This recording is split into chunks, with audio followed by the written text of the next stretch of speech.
Welcome to The Explainer. Today we're jumping straight into some incredibly charged historical claims about post-1971 Bangladesh.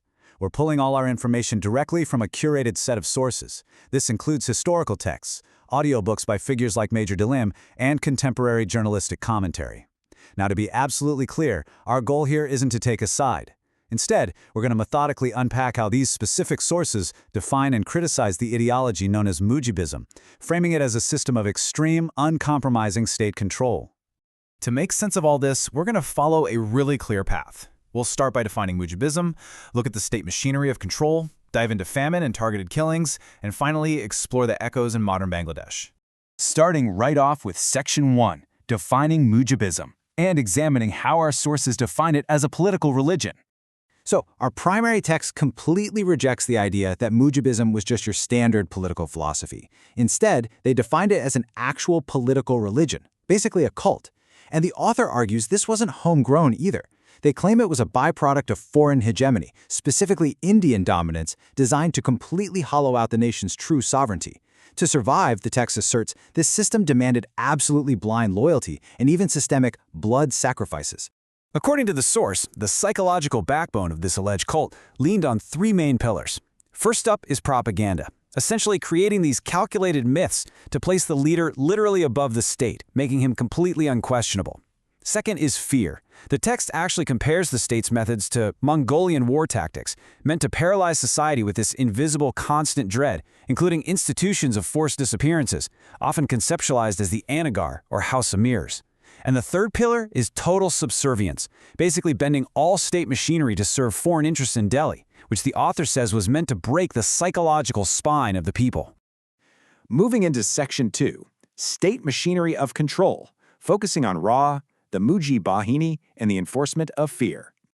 The sources draw a super stark ideological contrast here.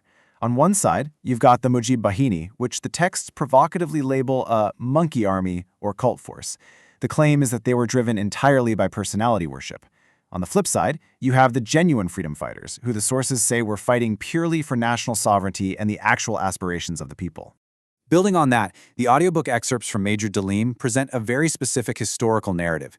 He claims foreign intervention deliberately stunted the nation's own liberation mechanisms. The big assertion here is that the Indian intelligence agency, RA, directly created and trained the Mujib Bahini, not to fight the enemy, but specifically to sideline true, patriotic freedom fighters who might resist foreign control post-independence.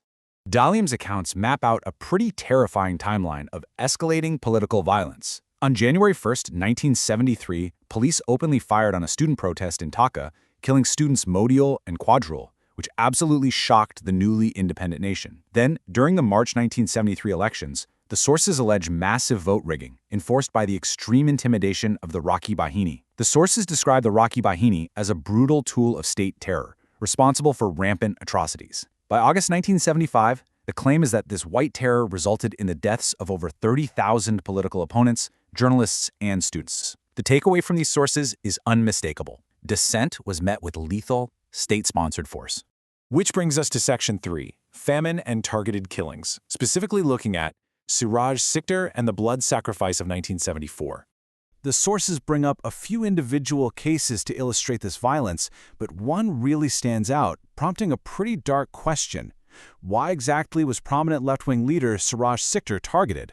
Well, according to the provided interviews, Suraj Sikder was viewed as a genuine patriot whose true dedication threatened the ruling cult's hegemony. His death is described by the source as the country's quote-unquote first crossfire, a targeted extrajudicial assassination.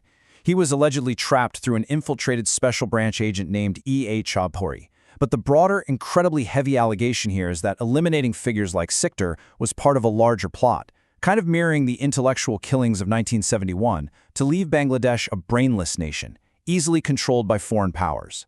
These allegations get even more intense when the primary text turns to the 1974 famine.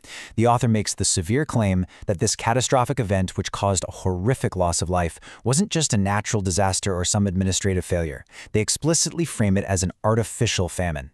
According to the text, this was a deliberate, systemic blood sacrifice required by this fascist cult to maintain its grip on power and keep the public broken. The author actually draws a direct, unbroken line from this 1974 tragedy all the way to modern massacres. Finally, Section 4, Echoes in Modern Bangladesh, Connecting the Past to the 2024 Uprising. So, how does all this history tie into the explosive political landscape we're seeing today? The sources basically argue that the wounds of the 1970s never actually healed, they just evolved.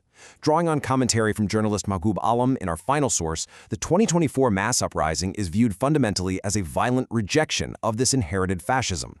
The core accusation is that former Prime Minister Sheikh Hasina directly continued the authoritarian, cult-like legacy of her father. Because of this, the rhetoric in the sources is uncompromising. We're seeing public demands not just for her extradition from India, but actual calls for her to face public execution, even by firing squad, for alleged massacres against citizens. The anger from decades of historical suppression is directly fueling these modern demands for severe justice.